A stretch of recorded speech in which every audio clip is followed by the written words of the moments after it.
Wow, na okay ra gyud siya, guys. Thank you, Lord. So karon nga kabuntagon akong i-share sa inyo ha kung unsaon para mabalik ang kanindot sa color o ang sakto nga color sa ato ang pagprint. So kagahapon after ko nahutdan og black nga ink, naingon ani na dayon ang color sa ako ang mga giprint. So naghimo day ko kaugalingon ako nga brailled nga material para sa ato ang mga learners with visual difficulty. And kagahapon giundangan ako siya og print hoping na pagkaugma ma-okay na siya. So before na to i-apply ang proseso, kinahanglan nga ang ato ang mga ink naka-refill siya, puno siya kay flashing ta. Sa dohan ako ka laptop na ida ko nga kalainan. Kaning daan ako nga ginagamit, makita diri ang maintenance pero ang kaning bag-o dili na ko siya mahagilap. Para may balaan nimo sa imong laptop, mangita lang ka og Word file. I-open nimo na siya nga document, Control P. Sa ibabaw makita nimo ang layout, paper quality ug maintenance. Now, kung dili siya makita sa imong laptop, maybe kinahanglan lang siya og updated nga version sa imong Epson. So mao ni dapat ang ato ang makita sa ato ang laptop ini mag-control P ta, main, more options, maintenance,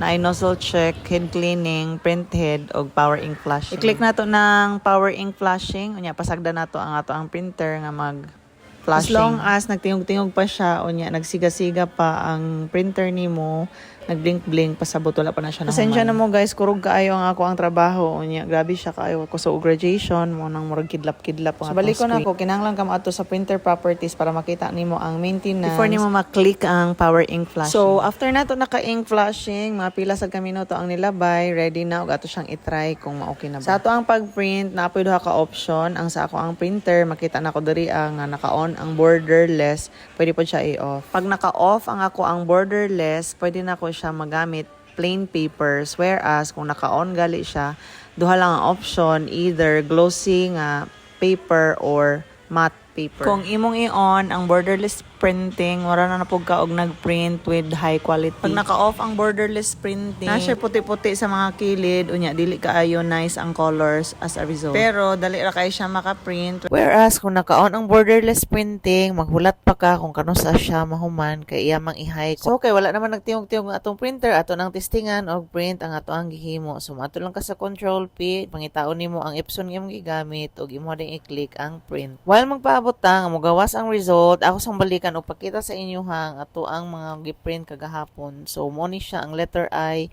H ug uban pa nga mga letters nga ang iyang result gyud is very different from the colors nga atong makita sa screen. So wala ko kasabot nganong naningon ani siya, pero natingala ko kay murag nawala na ang uban nga mga color, just like this one, ang brown nahimo na siyang green, ang pink lahi na jud kaayo ang color niya and all. So, as long as mag-isip ka lang ng tama, pwede ka mag-research sa atong mga kaubanan, dahan kay sa YouTube.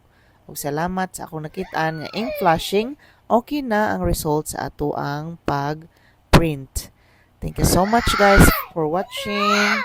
Until next time, I hope nga napod mo na learn ani nga video. Bye!